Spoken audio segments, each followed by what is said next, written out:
slroundtable.com/live. We're talking YouTube today with Rob. Rob is going to give us the ninja tricks, right, Rob? Yeah, absolutely. We're going to talk mainly about using YouTube to help promote your Amazon products, and maybe also a little bit about, getting influencers. Excuse me. So a lot of people don't know.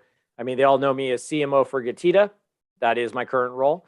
But you may not know that in the past that actually I was using YouTube to generate 6 figures a month selling right through my website. And I did that.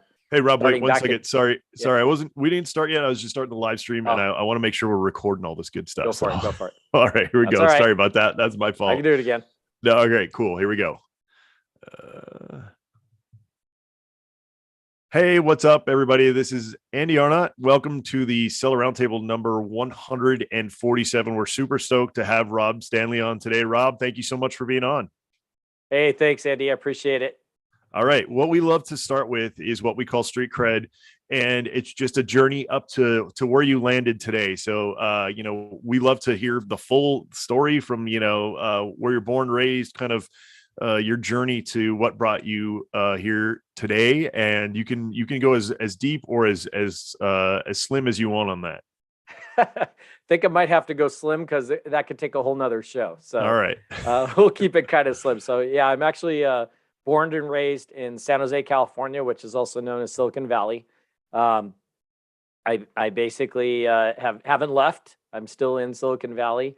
A little bit about me. I actually got hired out of high school straight into Apple Computer. This was back in the 90s. And so that was kind of my first job in the techie world. And I was already kind of doing electronics in high school before I got hired into Apple. I had given up through the special program 4 years of electronics, and basically jumped straight in there. I was going to be a double E, electrical engineer. Worked at Apple from 90 to 97 while going to school. Then from 97 to about 2001, I was at Hewlett Packard corporate headquarters, kind of did the jump that Andy and I were talking about, going from the Mac side to the Windows side. And learned a lot, though, at Hewlett Packard about HTML and management and project management and things like that. Specifically, I wanted to mention the HTML because I first put up my first website, I think around probably about 1999 online, and it was called Power to the Palm. I don't own the domain anymore, but it was all revolving around Palm Pilots. So the reason I'm talking about this is because this kind of kicked off my 20 years of running my own company in 2001. In 2001, that website kind of kept evolving, and people were asking for parts, started selling parts online, transitioned into the Trios, the Blackberries, whatever generations came next, all the way up until 2007 when the iPhone was released. And when the iPhone was released, we actually did a video we put up on YouTube of how to take apart the iPhone. It was the very first video ever put up on YouTube on how to take it apart. I stood in line, just like everybody else, got a hold of it. And just kind of to accelerate this conversation a little further, ran that company all the way up until 2018 when I exited. But along the way, I learned a lot about YouTube, which is going to be one of the things we're going to be talking about here. Also, side by side in 2013, a business partner and I started an Amazon business together, which I also exited in 2018. And just to bring you guys up to date, I was CMO for Feedback Wiz, and then about a year ago, I transitioned into Getita. But let's focus back on YouTube a little bit. Andy, how about that? Yeah, sounds good. Yeah, I was gonna say I remember you being the feedback ninja. So I like the transition into something new, and kind of learn more about what you're doing now. And yeah, let's hear about some YouTube. Yeah, for sure. So one of the things I did, like I said, when I started that YouTube channel back in 2007 and posted that video, is over the weekend I think we got like 100,000 views on that video. And I was thinking to myself, well, man, if 100,000 people are looking at this, how can I take advantage of this to be able to utilize it to put my website name on there, be able to drive traffic to my website? And that's when I was kind of like, okay, I started learning video editing, which everything's a lot simpler now, right? So some of the things I'm talking about were kind of old school, but yeah, there's quite a lot there. So I was thinking to myself, okay, well, we had our website down in the bottom corner when I released that video. That means 100,000 people saw our website name. I looked at the traction, and there was a ton of people coming to our website. A lot of people, of course, were asking for parts, which we didn't have at the time, but that, of course, changed. So what I'm trying to get at is, for Amazon sellers, everybody uses the Amazon platform, and you're always looking for a way, how could I either drive more traffic to my Amazon listings, or how I promote my brand or my product a little bit more through another source? Well, almost everybody already has videos on Amazon. It's kind of an industry standard now, right? Like if you have a listing, you have to have a video. So what we're going to talk about a little bit is how to take those videos and repurpose them on YouTube. And we'll talk just a little bit about maybe building out a little SEO, about building out your YouTube channel or fixing it. A little bit about the video itself, what you need to do to SEO it. I'm not going to go into actually shooting the videos. That's on you to find somebody.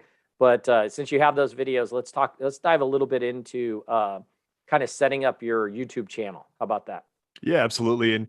And yeah, nowadays I feel like a lot of people they're like scared to jump into the video realm because they're like, oh, I don't have this, equipment or whatever. But it's like with the modern cell phone, right? That's kind of out the door now. And not only that, but there's so many great softwares out there that are pretty basic, where if you're not a video editor, you can still get in there and make some nice looking end products, things like Filmora, Wondershare, and I'm trying to think of Adobe. Adobe makes some that are a little more advanced, but yeah, nowadays there's no excuse, right?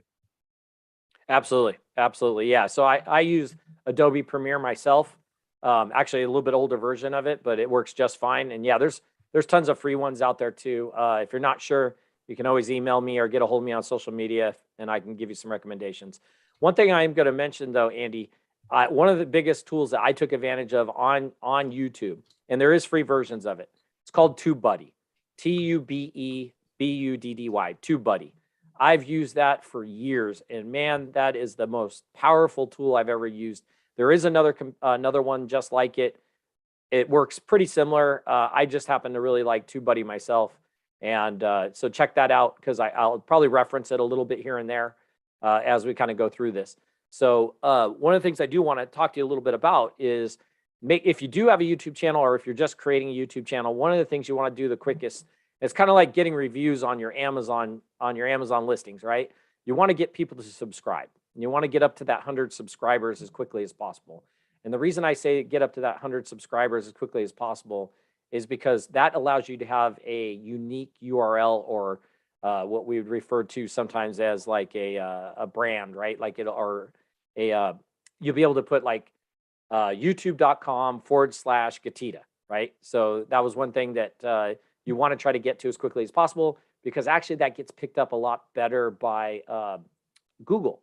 So again, just to kind of reference back, the reason we're talking about this is, like, yes, people go to search for a product on Amazon, but when they're searching let's say your product as far as like how to change the batteries on it, or they want to know more about your brand, they're usually searching on Google for something like that. They're not going to search on Amazon for that.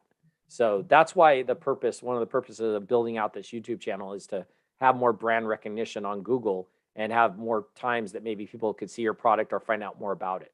So one of the things I want to bring up, make sure that when you go to YouTube and start your channel, fill out everything, fill in everything. So, things that are missed usually are like the image that goes at the top of YouTube. A couple pro tips for that. And you could actually take a look at this on GoPro's YouTube channel. At the very top, they did a great job at utilizing that space up there and putting in actually, I think it's either a promotion or a sale. At least last time I looked, they had a promotion for their newest camera, and you got a couple new batteries and I think an SD card or something with it. Take advantage of that. Use that to your advantage, that maybe there's a special promotion you have, or if you have a Shopify store or something like that, you could drive them to maybe pick up another product that maybe or pick up the product if they haven't bought it yet. So it's just something to think about, is use that to your advantage up there on that main header image. So yeah, it's kind of like filling out your Amazon listing, right? It's so many people absolutely will not fill in all the data fields, and what people don't realize is each one of those data fields has a possibility of getting indexed, right? So the more text that you have in those Amazon listings, the better chance you are to get some visibility. YouTube's no different in that sense, correct? 100% correct. Yeah. They are. you want to take advantage of every field there is. And we'll go over a few of them, the highlight ones. So for instance, there's a thing called a channel trailer. So channel trailers originally back in the day were used to kind of tell everybody about what your channel was about. Nowadays, really the best move to do is to, if you're new to getting going, get some videos up there. You're going to usually have a video that's going to take off better than the others. Make that your channel trailer, because realistically, they're going to come to your website and they already kind of probably know, if you've done it correctly, is with your headers and your information, what your website's about. It's going to be about your products that you're selling, right? So take your best video, make that your channel trailer. And that will help also drive, obviously, your views, your subscribers. Everything gets driven by that. Another little key thing is they have an area. So actually, I'm going to backtrack just slightly on this, Andy, on filling out every single area. There is a section where you could put in links to all of your social media. And it shows up in your header in the bottom right corner of your YouTube channel. I'm going to suggest you only do one. And the one you're going to do is the one to your website. And you're going to put, either to your Amazon store or to your Shopify store. That's, I shouldn't say website.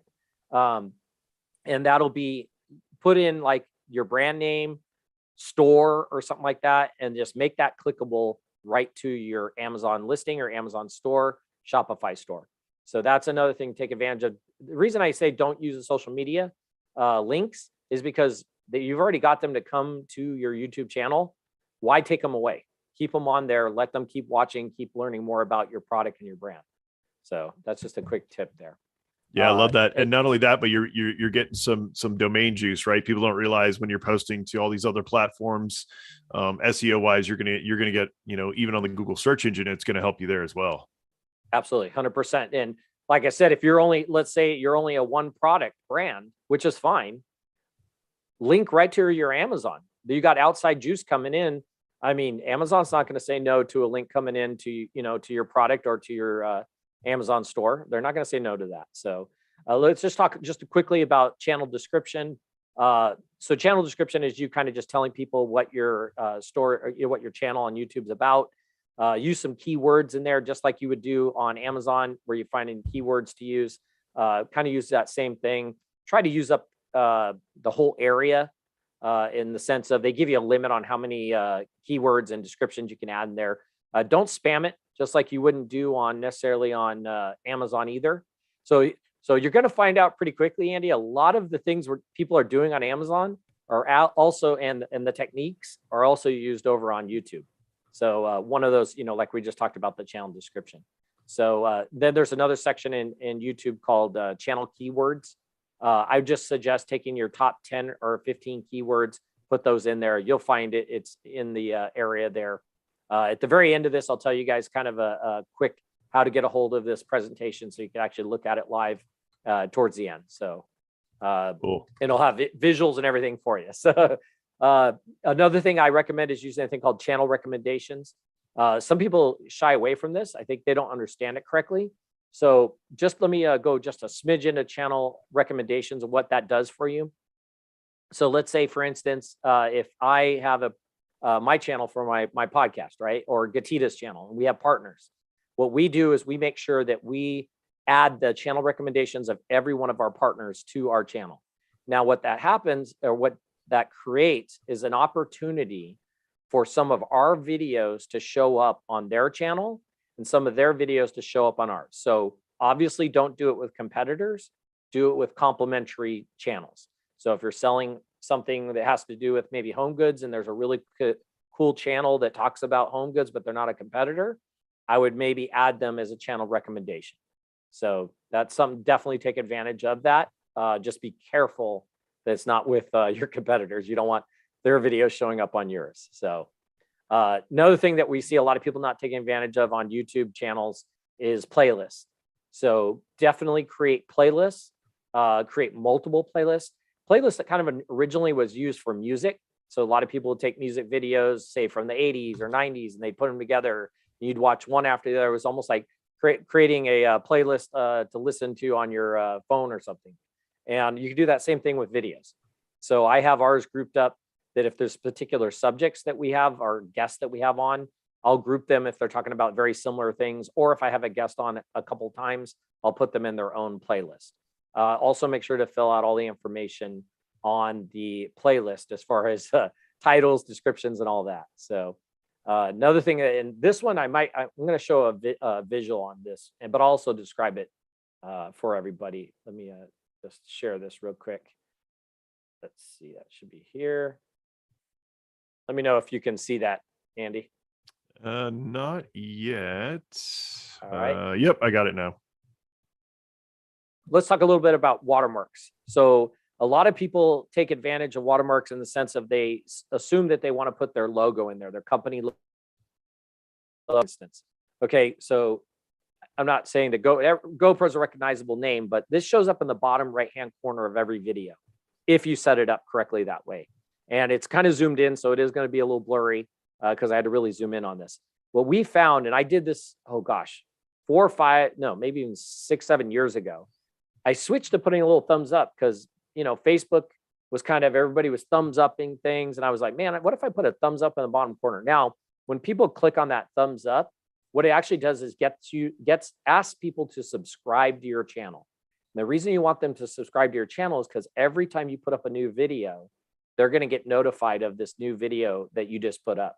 So think about it. If you have a bunch of people subscribing to your channel that are interested in whatever your category is, and you just got a new product in and you put a video up, how many people that are going to now get notified that you have a new video up and a new product that you're introducing?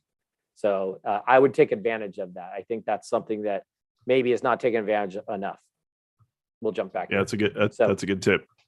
Yeah. And then let's talk a little bit about video optimization. So we kind of covered the channel part. Let's cover the video part. And Andy, I meant to tell you, if anybody has any questions as we go, feel free to interrupt me, Andy, because it may be specific to something I'm talking about at that point. I'm more than happy to stop.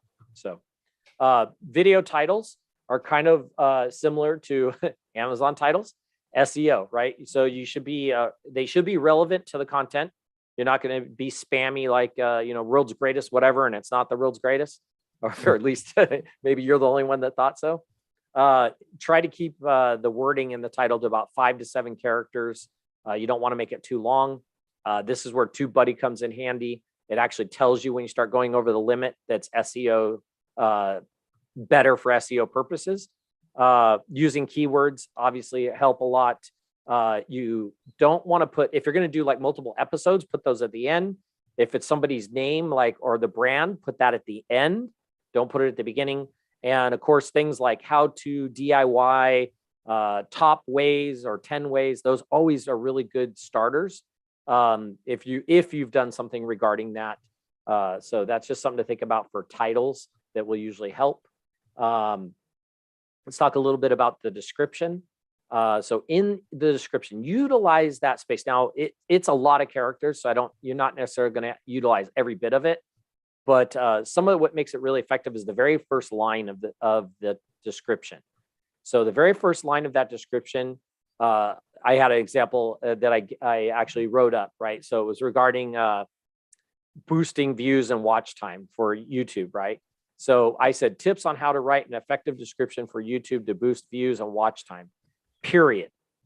Then I hit enter and I left a space. Then I started the next paragraph. Now there's an actual reason to that. And again, this will be in the downloadable. I'll give you guys info at the end to get to.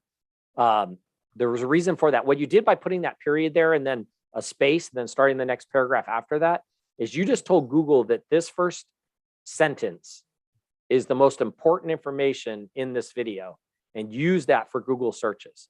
So you want to make sure that whatever is in your title is also restated in that first sentence, maybe slightly different or very similar. And that helps it actually rank a lot better. You are allowed to use also hashtags. 3 is max. I would try to keep them in the top couple of paragraphs. Take all the other stuff, like everybody wants to put in their social media. They want to put in links to all that stuff. Put all that stuff towards the bottom, except for if you have a link to the actual product, like on your Amazon page, Shopify page, you do want to put that up towards the top. You can sometimes put it right after that very first sentence if you're using like a bit.ly link or something like that. and that will allow it to, obviously make it shorter to try to fit within that being seen, which I think it's like 160 characters, if I'm not mistaken, is usually where Google kind of chops it off. So make sure those first 160 characters in the first part of your description are very important. So, all right. So, yeah. So once again, I'm just looking at my notes real quick. Once again, all the social media stuff at the bottom, the brand and company information goes at the bottom. If you want to see how the layout is, you can go look at any one of the Gatita channel, any one of the latest videos. I use the same format every single time. They rank, it helps rank really well. You can just kind of follow the format. Again, there'll be one in the downloadable for you guys. So let's talk a little bit about thumbnails. So Andy, I'm sure you've been on YouTube. You're searching for something, either yourself or let's say, and you start popping up, right? And all these thumbnails, all these little images start popping up. People's eyes are attracted straight to those images. They're not necessarily reading the titles, especially the images that have the title already in the image. So these are called thumbnails, and they're very small, and you can basically get a lot more clicks and a lot more views just by doing the correct thumbnail and creating it correctly with the right information in it can make a big difference. So I advise not to use templates that you find online. That's a big no-no. You will notice before you call me out on it, when you go to Gatita's, we have what we call semi-custom templates. And the reason for that is, of course, the bosses control what is supposed to be up there. I was able to at least talk them into custom or semi-custom templates. If you are going to go that route, semi-custom is best. Try to put the picture of the person who's either on there or the product really big and bold so somebody can see it. Use maybe 5 words at most to kind of describe what the video is about and make them big. So there's some great examples, again, on GoPro has some good examples of their thumbnails on their YouTube channel. So yeah, you can take a look at a few of those. And again, it can be done just the same for products as it can for a person. If you are doing a person, I would almost, let's see, probably as you're seeing me, where I'm kind of cut off with just sort of the shoulders and the head, I would fill up the entire one side of the screen with the person, hopefully with some goofy image like me, so you do something like that. And then of course, all the text on the other side. And then I'd alternate the person back and forth or the product back and forth, depending on, what you got as far as, introducing new products. Because you don't want to look and see just a whole row of just the same image on one side. So, yeah. And I just want to add to a couple of tools. Canva is super easy. Most people know what Canva is. I use Canva. To use, and they even have a predetermined setting for that. And the other thing to try and test, it's just like with Amazon, right? Is background colors, right? One of the things I love to do is go and do a search for whatever keyword that I'm trying to target on YouTube, and then look kind of at what the color scheme is for those videos that show up in the results. And then what I do is try to go with something different, right? So maybe like bright orange or pink, or something that's probably not used very often, because you'd be surprised how much when people are scrolling that like offset color will catch your eye. So I just did that right now, and I got a video that like half of the thumbnail is pink with a white writing over it, so it really pops. It like caught my eye and I stopped scrolling. So that's something to really think about when you're creating those thumbnails. Absolutely. You got it. Yeah. Andy knows exactly what he's talking about. And anything that pops color wise is always great. Using, reverse colors. I've even done actually a black background with a white just to mix it up. And then had a person's face on there when we do the podcast and things like that. And that's absolutely correct. And it can make a big difference on the amount of people that click on it and watch it. Because what'll happen is that thumbnail catches their attention. Then they read the title and then they'll decide whether they want to actually watch it. So that is definitely a great tip right there. The other tip I want to talk about that's, and maybe you've seen this too, Andy, is how many times do you go to watch a video and they use no tags or keywords? This would literally be like putting an Amazon listing up with any keywords. Why would you put a video up without tags and keywords? The cool part is that TubeBuddy has this great tool that as you type in, it'll make suggestions for tags and keywords for that video. Tags and keywords are the same thing, by the way, at least on the YouTube side. And I think they refer to it as tags, but they're also keywords. And it'll start ranking them. It'll show you the ranking of those keywords. So I always love to start manipulating the words, put Amazon in front of a person's name after the person's name, and start seeing how it ranks with TubeBuddy. And it's really great. And that one, though, you're allowed up to, I think it's 500 characters.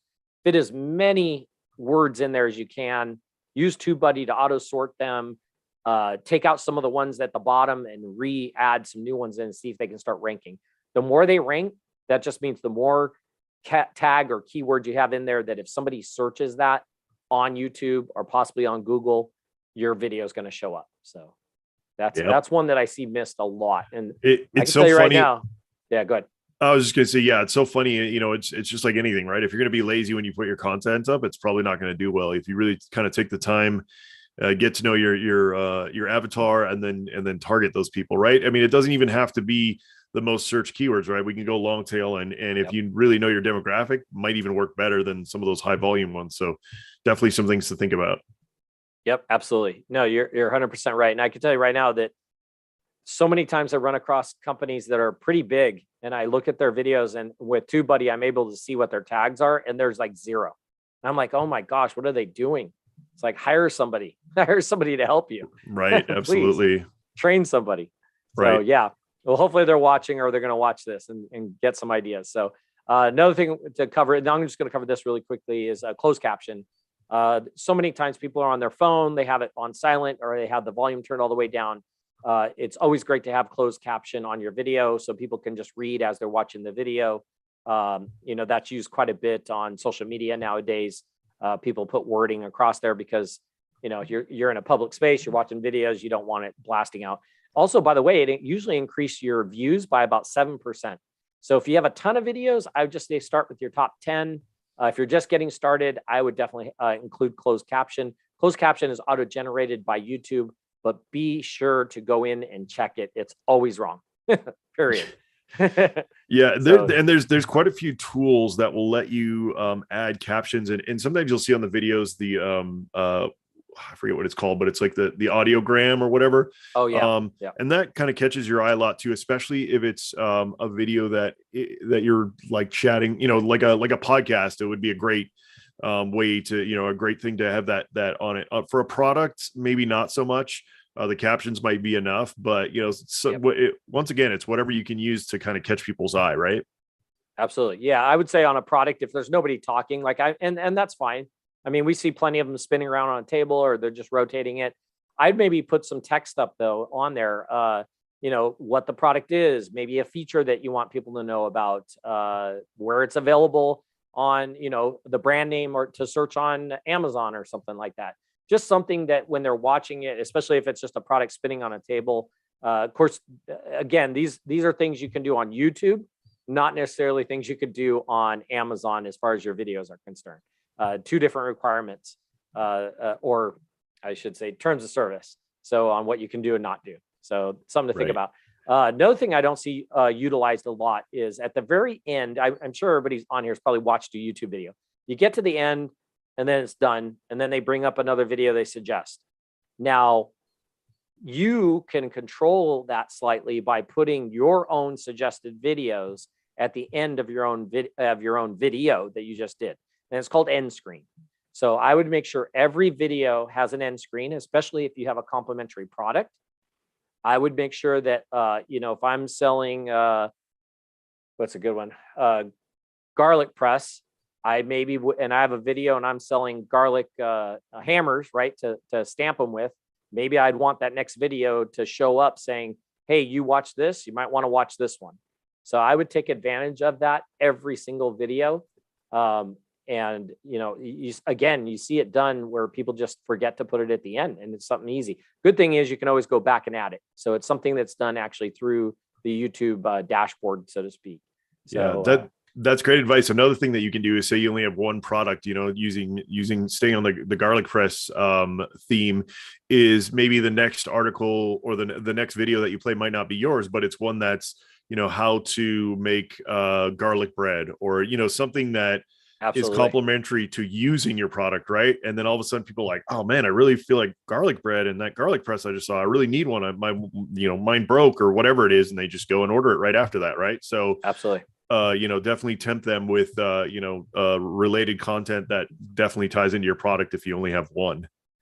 Yeah, no, you brought up a great idea right there. And this is how I utilized it when I was doing my DIY videos. We did all the take apart videos for free, gave them away for free on YouTube. And of course, people would naturally go to our website and buy the product, right? And plenty of people watched it and didn't.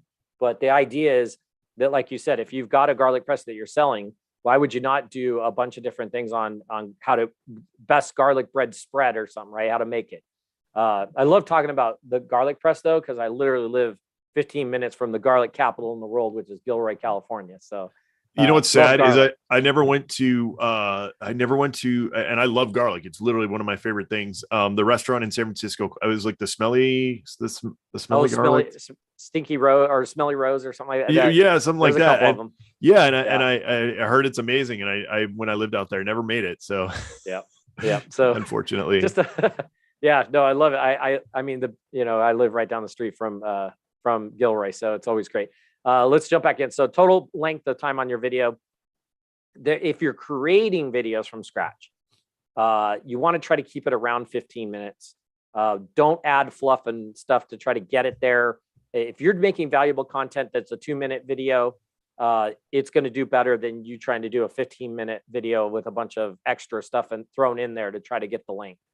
But if you are making videos longer than 15 minutes, I would try to maybe keep them within that 15-minute time frame or right at that 15-minute time frame. It's just there's been a lot of theories on this. Everybody seems to agree 10 to 18 minutes. Well, I'll just split the difference. Let's call it 15. So, again, it's all about the quality of the content. Intro length. So, another mistake I see quite a bit is people want to put these big, long intros to the beginning of their videos. If you're doing one on how to do garlic bread, you don't want a giant intro. So a couple ways you can get around that. Either A, shorten it up quickly, that it's, a quick intro, here's what we're talking about and get right to it. The other thing I've seen done, and this actually works well for not just podcasts, but also for videos just in general, is come on there and just tell everybody, hey, today we're going to be showing you a 3-minute recipe on how to do the best garlic bread. Cut, go to your intro. Now you just gave them a quick information on what the video is about. And then if they're interested, they're going to be more willing to watch that little bit of an intro that's 10, 15 seconds long before you get into the start of the video. So Rob, do you know a lot of people will say that, right in the beginning of the video, you should be vocalizing some of your top keywords, right? I've never tested that in terms of SEO. So in other words, if you were doing a garlic press video, like you within the first 10 seconds, you should say it audibly on the video, like, hey, we're talking garlic presses today. Do you know of, I've heard that you're supposed to do that, but I've never heard any hard data of people testing that. Yeah, I haven't either. My guess is going to be probably two-factor. It probably has something to do with the closed captions that we talked about, because they do auto closed caption everything. Right. Of course, if it spells it correctly, then it's going to show up, right? So what happens is probably when you're somebody searching on YouTube, if there's maybe not a lot of content, they'll start checking. This is my guess. It's probably part of the algorithm, right? Part of the score when you search is they're looking at those closed captions as well. Yeah, that's what I figured too. But I've normally, that's a hypothesis that I've never seen tested in terms of, like we did this on one channel and we did this, same video or similar video, with this or whatever. And that's kind of a hard thing to test because there's so many factors. So I was just curious if you knew of any, because I don't, but yeah, might as well default to giving it a try, right? There's nothing wrong with it. I mean, it all helps. And plus, like I said, if you're probably doing that, you're probably doing a quick little intro, like I just did a second ago, which is great. I mean, people do that a lot of times, and it just gives you a quick, if somebody is watching that video, the first 30 seconds of video is key to keeping somebody on there. So if you could tell them quickly what it's about and then jump to the intro, you have a better chance that they're like, oh yeah, I am looking for a how to make garlic bread in 3 minutes type thing, or the best garlic bread in 3 minutes type thing. So they're more likely to watch, right? And then I would also make sure that video is not more than 4 minutes. You know, don't say the best 1 minute, whatever, and make it a 10-minute video. So, right. Lead with the truth. yeah, exactly. You know, they'll give you a leeway for the intro and the end, but you know, if it's a 1 minute, whatever, if you're going past about a minute and a half, it may be questionable. Let's talk a little bit about people commenting on your videos or leaving comments on the videos. So one of the things I did right from the beginning is I would go and I would shut off comments, not shut off completely. What I'm doing is shutting them off so I have control of whatever is posted as far as comments. And it's not, it's more to restrict the bots. There's so many bots out there that go around and they just start posting all kinds of junk on there if you don't. But that also means that you need to check it once every couple days to see, you know, if somebody posted a comment. But that also allows me, when I do check it, to reply back. So take advantage of the reply back. So one of the things I've done, I'm going to give you a quick example. We had a person that said, "Thank you, Yoni. Great information, interview about brand building." Okay. I posted that up and I was able to go in there as our brand and say, "Glad you enjoyed it. Be sure to sign up for Gatita at," and then I was able to actually drop the URL, which by the way is clickable. It's a clickable URL within your descriptions and within your reply messages. So I forgot to mention that when we were talking a little bit about descriptions. I am still using the old HTTPS:// with the www. I am seeing that they're starting to kind of just let you put in gatita.com or something like that in there, and it's working. The auto link. I'm kind of old school, so I would stick with the old school method just to be safe. Plus, you know, when somebody looks at it, they see that it has an S on the end, that it's a secure link, right, and they're probably more likely to click on it. So, but take advantage of those replies. Right. And you never know if YouTube decides it could be a test, right? That they're testing to hot link links, and then they decide, oh, that it didn't work well, or the click through is not as good. So then they turn it off and now you have a bunch of dead links, right? So absolutely. Probably a good idea to just default to the what people are used to seeing anyway. Yeah, absolutely. Absolutely. So yeah, and it's one of those things too that, you know, you never know. I mean, everything's pretty much secure now, right? So you just assume, which most browsers nowadays, when you click on a link, the first thing it's going to try to do is add the secure part to it. But I'm just old school. I like to just put it in there. Just gives everybody a little more ease of mind, you know. And right. you know, you have to be a little careful with Bitly. Also, you know, you could obviously, people could be redirecting you anyway. So if you have something short or quick that you're sending it to, you could also you could go ahead and just drop the actual full one in there, like gatita.com, like that. Or I would even sometimes use Bitly has a way of it kind of adding an extra extension on the end. So if it's your product, or let's say I would add, you know, bit.ly.com / then maybe the product's name or whatever the video product's about, right, just so they feel a little more secure about it. Yeah, those are great tips. If anybody has any questions in the live Zoom chat here or online, please let us know. And Rob, anything else that's kind of really important in terms of, so one of the things we didn't cover, which you know, we're talking about sending traffic to Amazon, but a lot more people are going into their own stores, right, doing Shopify or WooCommerce or something like that. And you know, it's probably good to let people know that this technique can also work to drive, you know, sales directly to your own website, right?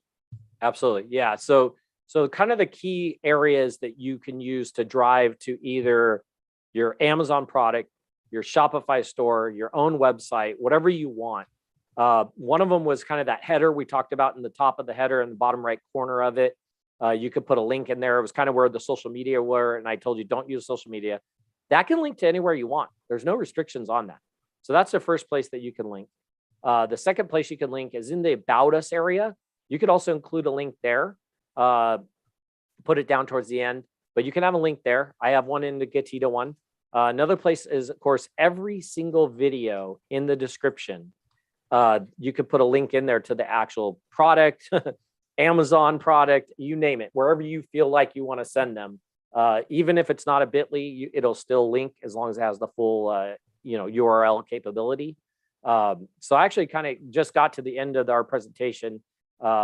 If there is any questions, and let's not forget, before we end up closing this out, Andy, at some point, I want to make sure I give them information on how to download the presentation if they're interested, and seeing the visuals that kind of went along with this, and it goes in a little more detail. More than happy to provide that with them also. And I'm more than happy if anybody has questions afterwards. It's really simple to get a hold of me. It's rob@getida.com. So rob@getida.com. Feel free to email me. No, I'm not available to hire for YouTube, but I am happy to answer a question here and there and try to help people out. So. Awesome. Appreciate that. So guys, yeah, if you have any questions, let us know. In the meantime, Rob, we always love to kind of at the end here get some feedback on what people are doing in terms of favorite books, podcasts, personal development stuff. Anything as of late that have that's made a big impact in terms of your business or personal life in that realm. Yeah, I read everything online. Really I try to separate my work from my personal. So a lot of the stuff I read about is more golf related and video channels. But I feel there's a balance there, right? Like one of the things I learned also, I used to fish a lot. And one of the things I learned from fishing is patience. That's definitely one thing that I found is being patient absolutely has helped me a tremendous amount in my personal life, in my business life as CMO. Just being patient seems to go a long ways and just kind of letting things happen. That and of course, picking things to, either get mad about or don't get mad about. So, it's kind of like one of those things that I guess, and maybe it comes with age, right? It's one of those things that I definitely learned to go a little bit slower, take things a little easier in my life, but just keep moving. So I guess it's some advice. I'm really big on just I like clips. I like little bits of information, things that I post up on our social media channel. I get in the email every morning and it's just, highlights of a bunch of news. Now I do go read at least the first paragraph. That was something that was taught to me in high school, that most of your information, at least in old newspapers back in the day, was always given to you in the first couple paragraphs of any article given. So I'm really big at kind of reading first paragraphs of a lot of different items that I'm interested in, whether it's business or personal. Yeah, I love that. Yeah, and one of the things that I've actually kind of slowed down a little bit on. I used to do tons of business books, tons of like Audible in the car, podcasts, things like that. Lately, I've been just turning that off, talking to my kids more, which has been cool, learning more about my kids and trying to spend more quality time with them while we're driving around.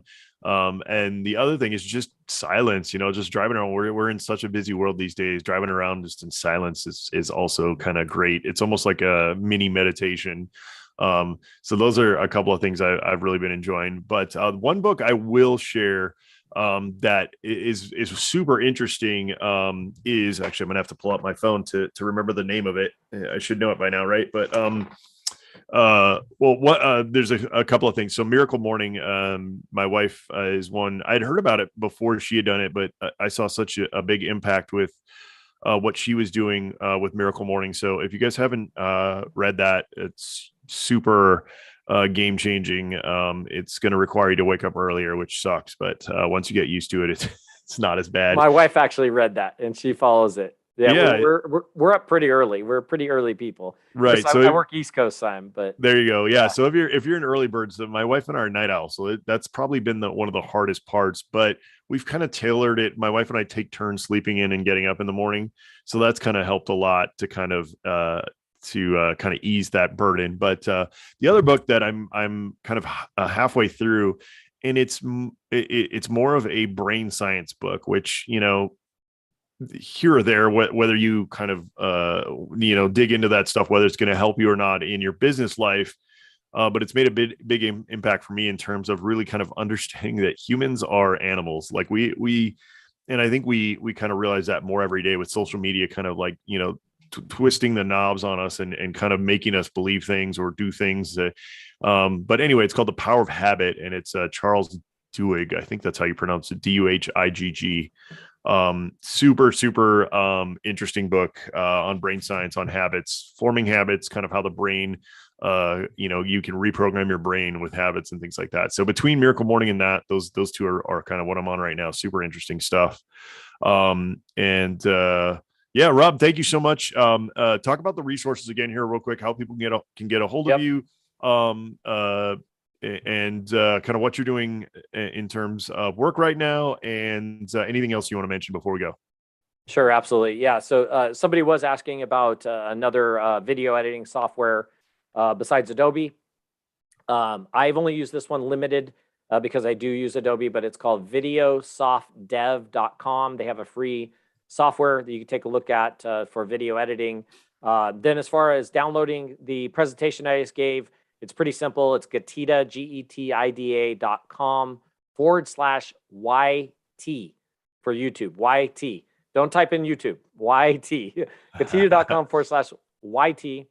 And yeah, just as far as myself, had a great time at Prosper. If you guys don't know, I'm CMO for Getida. Absolutely love being at Getida. And yeah, if you need any help with getting any refunds or reimbursements, we're always available.